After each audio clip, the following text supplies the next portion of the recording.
ಮುಳಬಾಗಿಲು ತಾಲೂಕಿನ ನಂಗಲಿ ಶ್ರೀ ವರಸಿದ್ಧಿ ವಿನಾಯಕ ವಿದ್ಯಾಸಂಸ್ಥೆಯಲ್ಲಿ ದ್ವಿತೀಯ ಪಿಯುಸಿ ವಿದ್ಯಾರ್ಥಿಗಳಿಗೆ ಪರೀಕ್ಷೆ ಪ್ರವೇಶ ಪತ್ರ ವಿತರಣೆ ಮತ್ತು ಸರಸ್ವತಿ ಪೂಜೆ ಕಾರ್ಯಕ್ರಮ ನಡೆಯಿತು.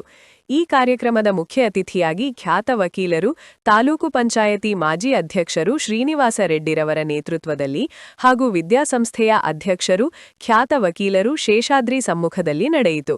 ಈ ಸಂದರ್ಭದಲ್ಲಿ ಸಂಸ್ಥೆಯ ಕಾರ್ಯದರ್ಶಿ ಕೆ.ಎಂ. ಸುಬ್ರಮಣಿ, ಸದಸ್ಯರುಗಳಾದ ರಘುರಾಮರೆಡ್ಡಿ, ಲಕ್ಷ್ಮಣಪ್ಪ, ಜಿ.ಎ. ಮಧುಸೂದನ್, ಪ್ರಾಂಶುಪಾಲಕರು ಅಪ್ಪಯ್ಯ, ಶಿಕ್ಷಕಿ ಶಾರದಮ್ಮ, ಉಪನ್ಯಾಸಕರು ಮೋಹನ್ ರೆಡ್ಡಿ, ಕೇಶವ್, ರಾಯಲಮಾನದಿನ್ನೆ ಆದರ್ಶ ಪ್ರೌಢಶಾಲೆಯ ಮುಖ್ಯ ಶಿಕ್ಷಕರು ಸತ್ಯನಾರಾಯಣ ಮತ್ತು ಇತರರು ಇದ್ದರು.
ಪಿಯುಸಿ ವಿದ್ಯಾರ್ಥಿಗಳಿಗೆ ಪ್ರವೇಶ ಪತ್ರಗಳ ವಿತರಣಾ ಈ ಒಂದು ಸರಳ ಕಾರ್ಯಕ್ರಮ.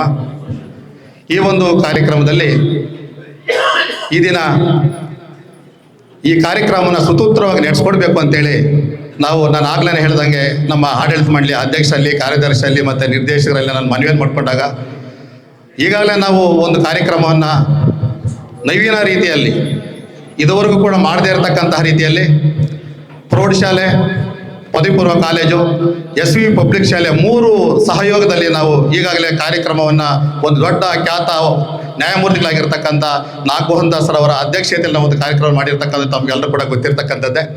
ಹಾಗಾಗಿ ಕಾರ್ಯಕ್ರಮ ಏನೂ ಬೇಡ ಅಂತೇಳಿ ನಾನು ಮತ್ತು ನಮ್ಮ ಸಿಬ್ಬಂದಿ ನಮ್ಮ ಅಧ್ಯಕ್ಷರಲ್ಲಿ ಮನವಿ ಮಾಡ್ಕೊಂಡ್ವಿ. ಮಕ್ಕಳಿಗೆ ತುಂಬ ಸಮಯ ಇದೆ ಇಲ್ಲ ದಯವಿಟ್ಟು ಬೇಡ ಅಂತ.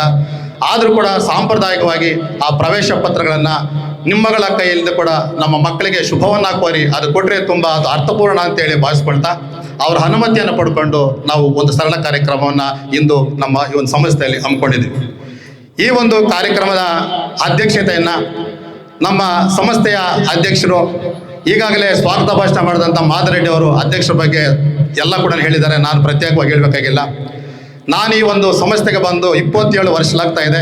27 ವರ್ಷಗಳಿಂದ ಇದೇ ವರ್ಷದಲ್ಲಿ ಈ ರೀತಿ ಒಂದು ವಿನೂತನವಾಗಿರ್ತಕ್ಕಂಥ ಕಾರ್ಯಕ್ರಮಗಳು ನಡೀತಾ ಸತತ ಮೂಡಿ ಬರಲಿಕ್ಕೆ ನಮ್ಮ ಸಂಸ್ಥೆಯ ಗೌರವಾನ್ವಿತ ಅಧ್ಯಕ್ಷರು ಮತ್ತು ಅವರ ಸಿಬ್ಬಂದಿ ಎಲ್ಲ ಇಡೀ ಆಡಳಿತ ಮಂಡಳಿ ಇದಕ್ಕೆ ಸಾಕ್ಷೀಭೂತರಾಗಿದ್ದಾರೆ. ಇದನ್ನು ಖಂಡಿತ ನಾನು ಈ ಸಂದರ್ಭದಲ್ಲಿ ನಾನು ಮಾತುಗಳನ್ನು ಆಡಲೇಬೇಕಾಗಿದೆ. ಯಾಕಂದರೆ ತಿಂಗಳಲ್ಲಿ ಬರ್ತಕ್ಕಂಥ ಸೆಕೆಂಡ್ ಸ್ಯಾಟರ್ಡೆ, ಫೋರ್ತ್ ಸ್ಯಾಟರ್ಡೆ ಒಂದು ದಿವಸನೂ ಕೂಡ ಅವರು ಮಿಸ್ ಮಾಡದೆ ಇಡೀ ಮಕ್ಕಳ ಸಂಸ್ಥೆಯ ಒಂದು ಶ್ರೇಯೋಭಿವೃದ್ಧಿಗಾಗಿ ಅವರು ಸದಾ ಇಲ್ಲಿ ಬಂದು ನಮಗೂ ಕೂಡ ಮಾರ್ಗದರ್ಶನ ನೀಡ್ತಾ ಮಕ್ಕಳೊಟ್ಟಿಗೆ ಕೂಡ ಒಂದು ಸಂಬೋಧನೆ ಮಾಡ್ತಕ್ಕಂಥದ್ದು ತಮಗೂ ಕೂಡ ಎಲ್ಲರೂ ಗೊತ್ತಿರ್ತಕ್ಕಂಥ ಒಂದು ವಿಚಾರ. ಹಾಗಾಗಿ ಇಂತಹ ಅಧ್ಯಕ್ಷರು ಈ ಕಾರ್ಯಕ್ರಮನ ವಹಿಸ್ಕೋಬೇಕು, ಇದೇನೋ ವಿಶೇಷ. ಅಂತೆಯೇ ಈ ಒಂದು ದಿನ ನಮ್ಮ ಒಂದು ಸಂಸ್ಥೆಗೆ ವಾಗ್ಮಿಗಳು ಒಳ್ಳೆ ಭಾಷಣಕಾರರು. ಇತಿಹಾಸ ಪಾಠ ಮಾಡ್ತಾ ಇದ್ರೆ ನನಗೆ GNR ಮಾಸ್ಟರ್ ನೆನಪು ಬರ್ತಾ ಇತ್ತು. ಕನ್ನಡ ಪಾಠ ಮಾಡುವಾಗ GNR ಸರ್ ಹೆಂಗೆ ಜ್ಞಾಪಕ ಬರ್ತಾ ಇದ್ರು. ಶಾರದಾ ಕಾಲೇಜಲ್ಲಿ ನಾನು ಸಮಾಜಶಾಸ್ತ್ರ ಮಾಡ್ತಾ ಇದ್ದೆ, ಸಾರು ಇತಿಹಾಸ ಪಾಠವನ್ನು ಮಾಡ್ತಾ ಇದ್ರು. ಇತಿಹಾಸ ಮಾಡ್ತಾ ಇದ್ರೆ ಹಾಗೇನೆ ಆ ಮುತ್ತುಗಳು ಉದುರು ಬರ್ತಾ ಇತ್ತು ಅಂತ ತುಂಬಾ ವಾಗ್ಮಿಗಳಾಗಿರ್ತಕ್ಕಂಥ, ಖ್ಯಾತ ವಕೀಲರು ಆಗಿರ್ತಕ್ಕಂಥ, ರಾಜಕಾರಣದಲ್ಲಿ ಕೂಡ ತಮ್ಮನ್ನು ತೋರಿಸ್ಕೊಂಡಿರ್ತಕ್ಕಂಥ, ಸರಳ ಸಜ್ಜನಿಕೆಯಿಂದ ಕೂಡಿರ್ತಕ್ಕಂಥ ನಮ್ಮ ಶ್ರೀನಿವಾಸ ರೆಡ್ಡಿ ಸಾರ್ ಇವತ್ತು ನಮ್ಮ ಸಂಸ್ಥೆಗೆ ಬಂದಿರತಕ್ಕಂಥದ್ದು ತಮಗೆ ತುಂಬಾ ಸಂತೋಷ ಆಗ್ತಾ ಇದೆ. ಅವರು ವಿದ್ಯಾರ್ಥಿಗಳನ್ನ ಕುರಿತಂತೆ ಮುಂದೆ ಬರ್ತಕ್ಕಂಥ ಪರೀಕ್ಷೆಯನ್ನ ಯಾವ ರೀತಿ ಎದುರಿಸಬೇಕು ಅಂತಕ್ಕಂಥ ಕೆಲವು ಹಿತನುಡಿಗಳನ್ನ ಆಡಲಿದ್ದಾರೆ ಶ್ರೀನಿವಾಸ ರೆಡ್ಡಿ ಸರ್ ಅವರು. ಅವ್ರಿಗೂ ಕೂಡ ನಾನು ಆಧಾರದ ಒಂದು ಸ್ವಾಗತವನ್ನು ಮತ್ತೊಮ್ಮೆ ನಾನು ಬಯಸ್ತಾ ಇದ್ದೀನಿ. ಇದೇ ರೀತಿಯಾಗಿ ಇಂದು ಏನು ವಿಶೇಷ ಅಂತ ಹೇಳಿದ್ರೆ, ಮಕ್ಕಳು 2 ವರ್ಷ ಇಲ್ಲಿ ವಿದ್ಯಾಭ್ಯಾಸ ಮಾಡಿರ್ತಕ್ಕಂಥ ದ್ವಿತೀಯ PUC ಮಕ್ಕಳು, 1 ವರ್ಷ ವ್ಯಾಸಂಗ ಮಾಡಿರ್ತಕ್ಕಂಥ ಪ್ರಥಮ PUC ಮಕ್ಕಳು ಎಲ್ಲರೂ ಕೂಡ ತಮ್ಮ ತಮ್ಮ ಅನಿಸಿಕೆಗಳನ್ನು ಹಂಚಿಕೊಳ್ಳುವಂಥ ಒಂದು ಸರಳ ಕಾರ್ಯಕ್ರಮವನ್ನು ಇಲ್ಲಿ ಹಮ್ಮಿಕೊಂಡಿದ್ದೀವಿ. ಅದರ ಜೊತೆಗೆ ನಮ್ಮ ಶಿಕ್ಷಕರು ಆಗಿರ್ತಕ್ಕಂಥ ಶಿಕ್ಷಕರು ಮತ್ತು ವಿದ್ಯಾರ್ಥಿಗಳು ಕೂಡ ಒಂದು ಹಾಡನ್ನು ಕೂಡ ಹಾಡಲಿದ್ದಾರೆ. ಇಷ್ಟೇ ಒಂದು ಸರಳ ಕಾರ್ಯಕ್ರಮ ಇದನ್ನಾಗಿರ್ತದೆ. ಈ ಒಂದು ಕಾರ್ಯಕ್ರಮದಲ್ಲಿ ನಮ್ಮ ಸಂಸ್ಥೆಯ ಗೌರವಾನ್ವಿತ ಹಿರಿಯ ಮಾರ್ಗದರ್ಶಕರಾಗಿರ್ತಕ್ಕಂಥ, ಕಾರ್ಯದರ್ಶಿಯಾಗಿರ್ತಕ್ಕಂಥ KN ಸುಬ್ಬಣ್ಣ ಸರ್ ಅವರು, ಉಪಾಧ್ಯಕ್ಷರಾಗಿರ್ತಕ್ಕಂಥ ರಘುರಾಮ್ ರೆಡ್ಡಿ ಸರ್ ಅವರು, ಮತ್ತೆ ಹಿರಿಯ ನಿರ್ದೇಶಕರಾಗಿರ್ತಕ್ಕಂಥ G ಮಧುಸೂದನ್ ಸರ್ ಅವರು, ಮತ್ತೆ ನಮ್ಮ ಲಕ್ಷ್ಮಯ್ಯ ಸರ್ ಅವರು, ಹಾಗೆ ನಮ್ಮ ಶಾಸ್ತ್ರಿಗಳು ಕೂಡ ಇಲ್ಲಿ ಬಂದು ಆಸೀನರಾಗಿರ್ತಾರೆ. ಇದು ಈ ಒಂದು ದಿನದ ಒಂದು ಕಾರ್ಯಕ್ರಮದ ವಿಶೇಷ. ಹಾಗಾಗಿ ಇಷ್ಟು ಒಂದು ಪ್ರಾಸ್ತಾವಿಕ ಮಾತುಗಳನ್ನು ತಮ್ಮ ಮುಂದೆ ಹಂಚಿಕೊಳ್ಳಕ್ಕೆ ಅಥವಾ ಅವಕಾಶ ಕೊಟ್ಟಂತ ವೇದಿಕೆಗೆ ನಾನು ನಮಿಸ್ತಾ ನನ್ನ ಪ್ರಾಸ್ತಾವಿಕ ನುಡಿಗಳನ್ನು ನಾನು ನಿಲ್ಲಿಸ್ತಾ ಇದ್ದೀನಿ. ಜೈ ಹಿಂದ್, ಜೈ ಕರ್ನಾಟಕ. ತುಂಬುತೆ ತಾಯಿ ಶಾರದೆ ಸೊಬಗಿನಿ, ಅಭಯ ಹಸ್ತತೆ ಅರಸುತೆಮ್ಮನು ಕಾಯ ವಿದ್ಯಾದಾಯಿನಿ. ಶೋಭೆಯಿಂದಲಿ ಭಾವ ತುಂಬುತೆ ತಾಯಿ ಶಾರದೆ ಸೊಬಗಿನಿ, ಅಭಯ ಹಸ್ತತೆ ಅರಸುತೆಮ್ಮನು ಕಾಯ ವಿದ್ಯಾದಾಯಿನಿ. ಕೊಲವು ಕಮಲವ ಸಲಹುವಂತೆ ಮಾತೃ ಹೃದಯವ ತೋರಿಸು, ಕೊಲವು ಕಮಲವ ಸಲಹುವಂತೆ ಮಾತೃ ಹೃದಯವ ತೋರಿಸು. ಹಾರ ಕಲಿಸುವ ಹಕ್ಕಿಯಂತೆ ಪಿತೃ ಪ್ರೇಮವ ಕರುಣಿಸು. ಶೋಭೆಯಿಂದಲಿ ಭಾವ ತುಂಬುತೆ ತಾಯಿ ಶಾರದೆ ಸೊಬಗಿನಿ, ಅಭಯ ಹಸ್ತತೆ ಅರಸುತೆಮ್ಮನು ಕಾಯ ವಿದ್ಯಾದಾಯಿನಿ. ವಿಮಲ ಭಾಮಿನಿ ವಿಶ್ವದಾರತಿ ಅಮಲ ಬುದ್ಧಿಯು ಅರಳಿಸು. ವಿಮಲ ಭಾಮಿನಿ ವಿಶ್ವದಾರತಿ ಅಮಲ ಬುದ್ಧಿಯು ಹರಳಿಸು. 100 ವರುಷವು ಹಾರದಂತೆ ಸ್ನೇಹದಾರತಿ ಬೆಳಗಿಸು. 100 ವರುಷವು ಹಾರದಂತೆ ಸ್ನೇಹದಾರತಿ ಬೆಳಗಿಸು. ಶೋಭೆಯಿಂದಲಿ ಭಾವ ತುಂಬುತೆ ತಾಯಿ ಶಾರದೆ ಸೊಬಗಿನಿ, ಅಭಯ ಹಸ್ತತೆ ಅರಸುತೆಮ್ಮನು ಕಾಯ ವಿದ್ಯಾದಾಯಿನಿ. ನಿನ್ನ ಕರುಣೆಯು ಜ್ಞಾನ ದೀಪವು ದೇಹ ಪಥವನ್ನು ತೋರಲಿ. ನಿನ್ನ ಕರುಣೆಯು ಜ್ಞಾನ ದೀಪವು ದೇಹ ಪಥವನ್ನು ತೋರಲಿ. ನಾವು ಹಾಡುವ ಭಕ್ತಿ ಗೀತೆಯು ನಿನ್ನ ಹೃದಯವ ಸೇರಲಿ. ನಾವು ಹಾಡುವ ಭಕ್ತಿ ಗೀತೆಯು ನಿನ್ನ ಹೃದಯವ ಸೇರಲಿ. ಶೋಭೆಯಿಂದಲಿ ಭಾವ ತುಂಬುತೆ ತಾಯಿ ಶಾರದೆ ಸೊಬಗಿನಿ, ಅಭಯ ಹಸ್ತತೆ ಹರಸುತೆಮ್ಮನು ಕಾಯ ವಿದ್ಯಾದಾಯಿನಿ, ಕಾಯ ವಿದ್ಯಾದಾಯಿನಿ. ಎಲ್ಲರಿಗೂ ಧನ್ಯವಾದಗಳು. ಅಂಜನಾದ್ರಿ ಪ್ರೌಢಶಾಲೆಯ ಸಂಸ್ಥಾಪಕ ಅಧ್ಯಕ್ಷರು. ಅಂಜನಾದ್ರಿ ಪ್ರೌಢಶಾಲೆ ಅಂದರೆ ಎಮ್ಮೆನದಲ್ಲಿದೆ. ಇವಾಗ ಸಾರು ಸ್ಟಾರ್ಟ್ ಮಾಡಿದ್ರು. ಇವಾಗ ಸದ್ಯಕ್ಕೆ ಅವರು ಭಾಳ ಚೆನ್ನಾಗಿ ನಡೆಸ್ಕೊಂಡು ಹೋಗ್ತಾ ಇದ್ದಾರೆ. ಹಾಗೆಯೇ ಮಾಜಿ ಇತಿಹಾಸದ ಉಪನ್ಯಾಸಕರು, ಉತ್ತಮ ವಾಗ್ಮಿಗಳು, ಹೆಸರಾಂತ ಕಾನೂನಿನ ಅರಿವನ್ನು ಹೊಂದಿರುವಂತಹ ಅವರು ಲಾಯರ್, ಮುಳಬಾಲ್ ತಾಲೂಕಿನ ಲಾಯರ್. ಜೊತೆಗೆ ಸಾಮಾಜಿಕ ಕ್ಷೇತ್ರಗಳಲ್ಲಿ ತಮ್ಮನ್ನು ತಾವು ತೊಡಗಿಸ್ಕೊಂಡು ಸಮಾಜ ಸೇವಕರಾಗಿ ಗುರುತಿಸ್ಕೊಂಡಿರೋರು. ರಾಜಕೀಯ ಕ್ಷೇತ್ರದಲ್ಲೂ ತಮ್ಮ ಒಂದು ಛಾಪನ್ನು ಮೂಡಿಸಿದ್ದಾರೆ. ಅವರು ಇವತ್ತು ಈ ಒಂದು ಸಭಾರಕ್ಕೆ ಬಂದಿರೋದು ನಮ್ಮೆಲ್ಲರ ಒಂದು ಅದೃಷ್ಟ ಅಂತ ನಾನು ಭಾವಿಸ್ತೀನಿ. ಮೊದಲು ಇದು 2ನೇ ಸಲ ನನಗೆ ಗೊತ್ತಿರುವ ಹಾಗೆ ನಾನಿಲ್ಲಿ ಮುಖ್ಯೋಪಾಧ್ಯಾಯರಾಗಿದ್ದಾಗ ಇವರು ಕಾನೂನು ಅರಿವು ಕಾರ್ಯಕ್ರಮದಲ್ಲಿ ಈ ಮುಳಬಾಲ್ ತಾಲೂಕಿನ ತಾಲೂಕು ಸಮಿತಿಯ ಅಧ್ಯಕ್ಷರಾಗಿ ಇಲ್ಲಿಗೆ ಬಂದಿದ್ದದ್ದು ನನಗೆ ಈವಾಗಲೂ ಜ್ಞಾಪಕ ಇದೆ. ಭಾಳ ಚೆನ್ನಾಗಿ ಅವರೆಲ್ಲ ಅವರ ಒಂದು ಕಾನೂನಿನ ಅರಿವು ಬಗ್ಗೆ ಭಾಳ ಪ್ರಚೋದನಕಾರಿಯಾಗಿ ಮಕ್ಕಳಿಗೆ ಸರಳವಾಗಿ ಅರ್ಥವಾಗೋ ರೀತಿಯಲ್ಲಿ ಮಾಡಿರುವಂಥದ್ದು ನನಗೆ ಇವಾಗಲೂ ಜ್ಞಾಪಕ ಇದೆ.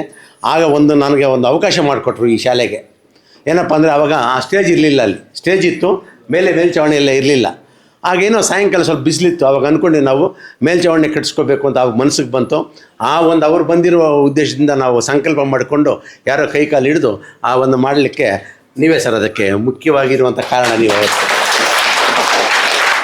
ಹಾಗೆಯೇ ವೇದಿಕೆ ಮೇಲಿರುವಂಥ ನಮ್ಮ ಉಪಾಧ್ಯಕ್ಷರು, ಕಾರ್ಯದರ್ಶಿಗಳು, ಇದರೆಲ್ಲ ನಮ್ಮ ಸದಸ್ಯರು, ಈ ಕಾಲೇಜಿನ ಪ್ರಾಂಶುಪಾಲರು, ಅವರ ಸಿಬ್ಬಂದಿ ವರ್ಗ, ಪ್ರೌಢಶಾಲೆಯ ಮುಖ್ಯೋಪಾಧ್ಯಾಯ ಸಿಬ್ಬಂದಿ ವರ್ಗ ಮತ್ತು ನೀವೆಲ್ಲರೂ ಇಲ್ಲಿ ಹಾಲ್ ಟಿಕೆಟ್ ಕೊಡ್ತಾರೆ.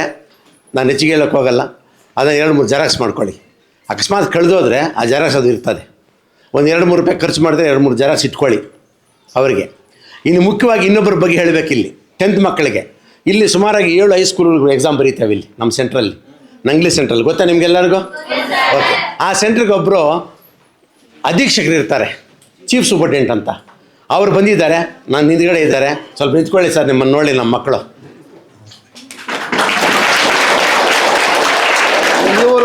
ಇವರು ಭಾಳ ಸೌಮ್ಯ ಸ್ವಭಾವದವರು, ಭಾಳ ಒಳ್ಳೆಯ ವ್ಯಕ್ತಿತ್ವವನ್ನು, ಯಾರನ್ನು ಸಿಂಗ್ಲರ್ಗೂ ಬೈಯಲ್ಲ.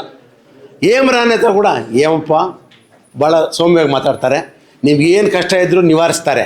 ಅಂದ ಮಾತ್ರಕ್ಕೆ ಈ ಪ್ರಶ್ನೆಗೆ ಏನು ಉತ್ತರ ಅಂತ ಕೇಳಬಾರ್ದು ನೀವು. ಭಾಳ ನೋಡ್ತಾರೆ. ನೀವೆಲ್ಲ ನೋಡ್ಕೊಳ್ಳಿ ಅವ್ರನ್ನ. ಸುಸೂತ್ರವಾಗಿ ನಡೀಲಿಕ್ಕೆ ನಿಮಗೆಲ್ಲ ನಮ್ಮ ಆಡಳಿತ ಮಂಡಳಿಯವರ ಸಹಕಾರ ನಿಮಗಿರ್ತದೆ. ಹಾಗೆ ಎಲ್ಲ ಶಾಲೆಗಳ ಒಕ್ಕೂಟ ಇಲ್ಲಿದೆ. ಆ ಶಾಲೆಯ ಉಪಾಧ್ಯಾಯರುಗಳು ನಿಮಗೆ ಕೊಡ್ತಾರೆ. ಇಲ್ಲೇನು ತೊಂದರೆ ಆಗಲ್ಲ. ನೀವು ಧೈರ್ಯವಾಗಿ ಕೆಲಸ ನಿರ್ವಹಿಸ್ಬೋದು. ಯಾಕೆಂದರೆ ಅವ್ರ ಶಾಲೆ ಮಕ್ಕಳು ಇಲ್ಲಿ ಎಕ್ಸಾಮ್ ಬರೀತಾರೆ ಇದಕ್ಕೆ. ಆಮೇಲೆ ಈ ನಡುವೆ ನಾನು ಎಲ್ಲೋ ಒಂದು ಕಡೆ ಹೋಗಿದ್ದೇನೆ, ಹೆಚ್ಚಿಗೆ ಹೋಗಲ್ಲ. ಒಂದೇ ಒಂದು ಮಾತು ಹೇಳಿ ಮುಗಿಸ್ಬಿಡ್ತೀನಿ. ಒಂದು ಮಾತು ಹೇಳಿ ಅಂತ ನಾನು ಎಲ್ಲೋ ಒಂದು ಕರ್ನಾಟಕ ರಾಜ್ಯದಲ್ಲಿ ಬಹಳ ಪ್ರಸಿದ್ಧಿಯಾಗಿರೋ ದೇವಸ್ಥಾನಕ್ಕೆ ಹೋಗಿದ್ದೆ ಈ ನಡುವೆ, 1-1.5 ತಿಂಗಳ ಹಿಂದೆ. ಅಲ್ಲೊಬ್ಬ ಮಹಾಸ್ವಾಮಿಯನ್ನು ನಾನು ಭೇಟಿ ಮಾಡಿದೆ. ಯಾಕೆಂದರೆ ಅವರು ತೆಲುಗುನಲ್ಲಿ ಅವರು ಭಾಳ ಚೆನ್ನಾಗಿ ಮಾತಾಡೋರು.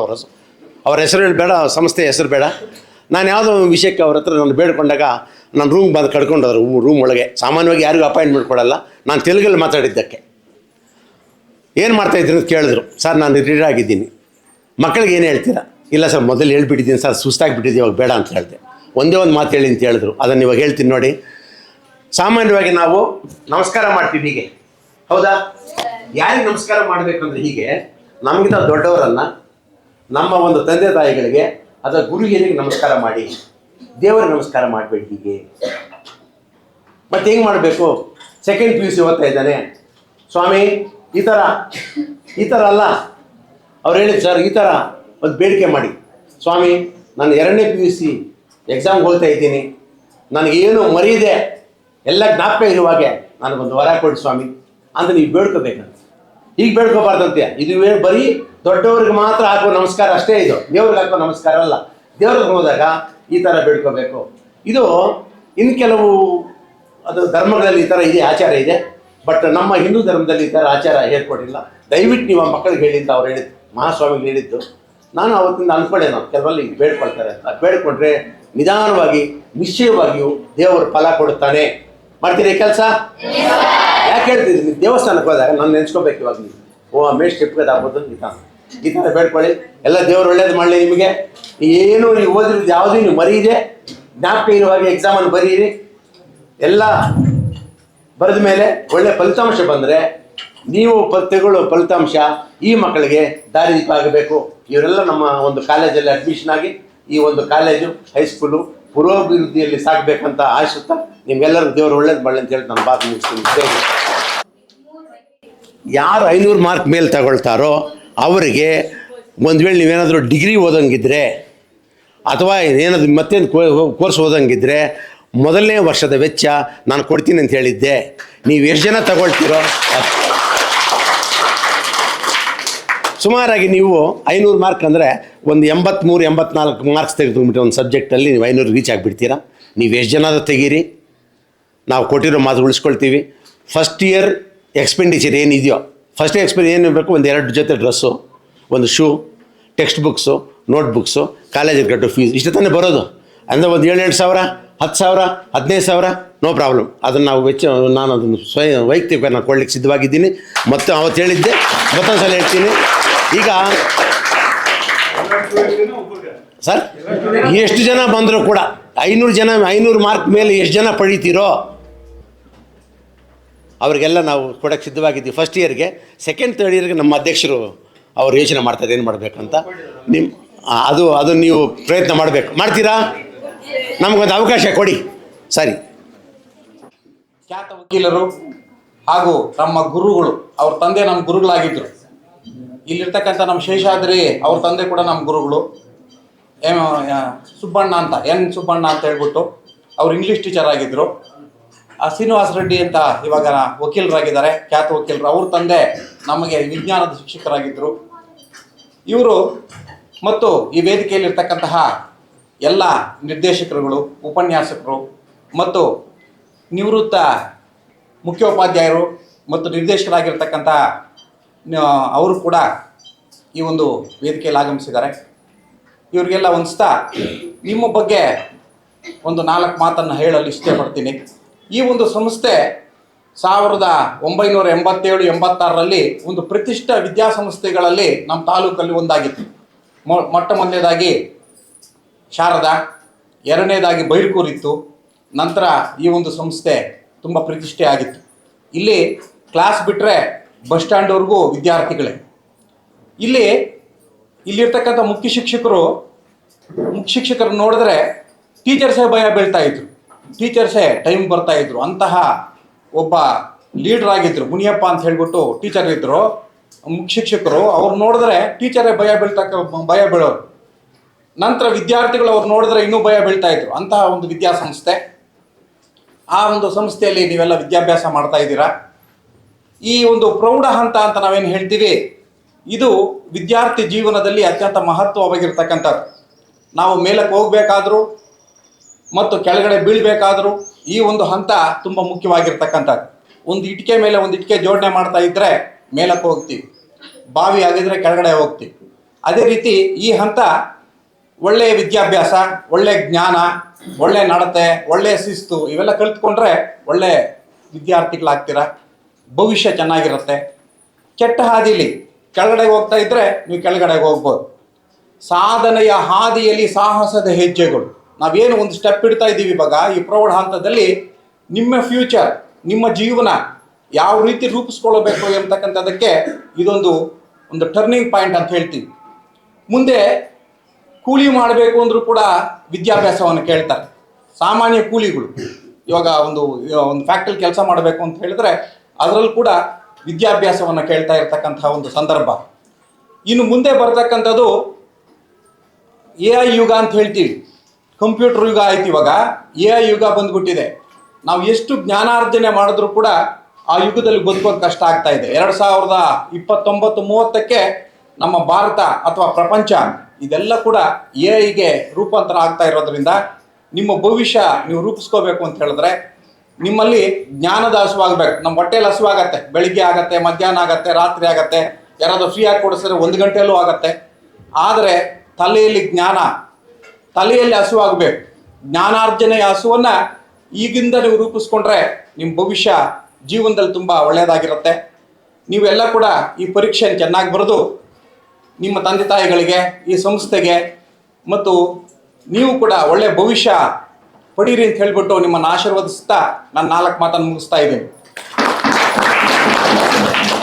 ಇದ್ರ ಜೊತೆಗೆ ನೀವು ಪರೀಕ್ಷೆಗೆ ಹೋದಾಗ ನಿಮ್ಮ ಒಂದು ಪ್ರಶ್ನೆ ಪತ್ರಿಕೆ, ನಾನು ಸುಮಾರು 10 ಪರೀಕ್ಷೆಗಳಿಗೆ ನಾನು ಚೀಫ್ ಆಗಿ ಕೆಲಸ ಮಾಡಿದ್ದೀನಿ. ಇವಾಗ ಏನಾಗಿದೆ, ನಿಮ್ಮ ಪ್ರಶ್ನೆ ಪತ್ರಿಕೆ ಬಂದ ತಕ್ಷಣ ಪ್ರತಿ ಕ್ವಶನ್ಗೂ QR ಕೋಡ್ ಇದೆ, ನಿಮ್ಮ ಉತ್ತರ ಪತ್ರಿಕೆಗೂ QR ಕೋಡ್ ಇದೆ. ನೀವು ಬೇರೆ ಕಡೆ ಕೊಡೋದು, ಬೇರೆ ಕಡೆ ಹೋಗ್ತಕ್ಕಂಥದ್ದು ಇದೆಲ್ಲ ಮಾಡಿದಾಗ ಯಾವ ವಿದ್ಯಾರ್ಥಿ, ಯಾವ ನಂಬರು, ಯಾವ ಶಾಲೆ ಎಲ್ಲ ಕೂಡ ಆ ಒಂದು ಕೋಡ್ಗೆ ಒತ್ತಿದಾಗ ನಿಮ್ಗೆ ಬಂದ್ಬಿಡತ್ತೆ. ನಿಮ್ಮ ಫ್ರೆಂಡ್ಸ್ ಕೊಟ್ಟರೆ, ನಿಮ್ಮ ಪಕ್ಕದಲ್ಲಿ ಇರ್ತಕ್ಕಂಥ ಸಂದರ್ಭದಲ್ಲಿ ನಿಮ್ಮ ಫ್ರೆಂಡ್ಸ್ಗೆ ಏನೋ ಒಂದು ಸಂದರ್ಭದಲ್ಲಿ ಕೊಟ್ಬಿಟ್ಟಿರ್ತೀರ. ಇದು ಯಾವುದು ಅಡಿಷನಲ್ ಶೀಟ್ ಆಗಿರ್ಬೋದು, ಬುಕ್ಲೆಟ್ ಆಗಿರ್ಬೋದು, ಏನಾದ್ರು ಕೊಟ್ಟಾಗ ಅದು ಮಾಲ್ ಪ್ರಾಕ್ಟೀಸ್ಗೆ ಆಗುತ್ತೆ, ಡಿಬಾರ್ ಆಗ್ತಕ್ಕಂಥ ಸಂದರ್ಭಗಳಿವೆ. ನೀವು ಪರೀಕ್ಷೆಗೆ ಹೋದಾಗ ನಿಮಗೆಲ್ಲ ಗೊತ್ತು, ರಿಜಿಸ್ಟರ್ ನಂಬರ್. ಕೆಲವು ವಿದ್ಯಾರ್ಥಿಗಳು ರಿಜಿಸ್ಟರ್ ನಂಬರೇ ಬರೋದಿಲ್ಲ. ನಾವು ಲಾಸ್ಟಲ್ಲಿ ಬುಕ್ಲೆಟ್ಗಳನ್ನು ಪ್ಯಾಕ್ ಮಾಡ್ತಕ್ಕಂಥ ಸಂದರ್ಭದಲ್ಲಿ ಅವನೇನು ಮಾಡ್ತಾನೆ, ಕೆಲವು ವಿದ್ಯಾರ್ಥಿಗಳು ಪಕ್ಕದಲ್ಲಿ ಅವನೇನು ಬರೀತಾನೋ ರಿಜಿಸ್ಟರ್ ನಂಬರ್ ಅವನದೇ ಬರೆದು ಬಿಟ್ಟಿರ್ತಾರೆ, ಕಾಪಿ ಮಾಡ್ತಕ್ಕಂಥ ಸಂದರ್ಭದಲ್ಲಿ ಕೆಲವು ವಿದ್ಯಾರ್ಥಿಗಳು. ಅಂಥ ಸಂದರ್ಭದಲ್ಲಿ ಆ ಬುಕ್ಲೆಟ್ಗಳನ್ನು ಹುಡುಕ್ತಕ್ಕಂಥದ್ದೇ ಲಾಸ್ಟು ನಾವು ಪ್ಯಾಕ್ ಮಾಡ್ತೀವಿ. 10 ಒಂದು ಪೇಪರ್ಗಳನ್ನು ಒಂದೊಂದು ಇದು ಕವರ್ಗೆ ಹಾಕಿ ಪ್ಯಾಕ್ ಮಾಡ್ತಕ್ಕಂಥ ಸಂದರ್ಭದಲ್ಲಿ ತುಂಬ ವ್ಯತ್ಯಯ ಆಗುತ್ತೆ. ಆ ಥರ ನಿಮ್ಮ ಕ್ವಶನ್ ಪೇಪರೇ, ನಿಮ್ಮ ನಂಬರೇ ಬರೀರಿ. ನಿಮ್ಮ ರಿಜಿಸ್ಟ್ರೇಷನ್ ಒಂದ್ಸತಿ ನೋಡಿ, ತಪ್ಪು ಬರೆಯಕ್ಕೆ ಹೋಗ್ಬೇಡಿ. ಇದೆಲ್ಲ ಕೂಡ ಪರೀಕ್ಷೆಯ ಒಂದು ಪವಿತ್ರತ್ವವನ್ನು ಕಾಪಾಡ್ತಕ್ಕಂಥದ್ದು. ಅದು SLC ಎಕ್ಸಾಮ್ ಕಂಡಂಗಲ್ಲ, PUC ಎಕ್ಸಾಮ್ ತುಂಬ ಸ್ಟ್ರಿಕ್ಟ್ ಆಗಿರುತ್ತೆ. ನೀವು ಕೂಡ ಎಚ್ಚರಿಕೆಯನ್ನು ವಹಿಸಿ ನೀವು ಪರೀಕ್ಷೆಯಲ್ಲಿ ಎಲ್ಲರೂ ಉತ್ತೀರ್ಣರಾಗಿ ಅಂತ ಹೇಳ್ತಾ ನಾನು 4 ಮಾತನ್ನು ಮುಗಿಸ್ತಾ ಇದ್ದೀನಿ. ಜೈ ಹಿಂದ್.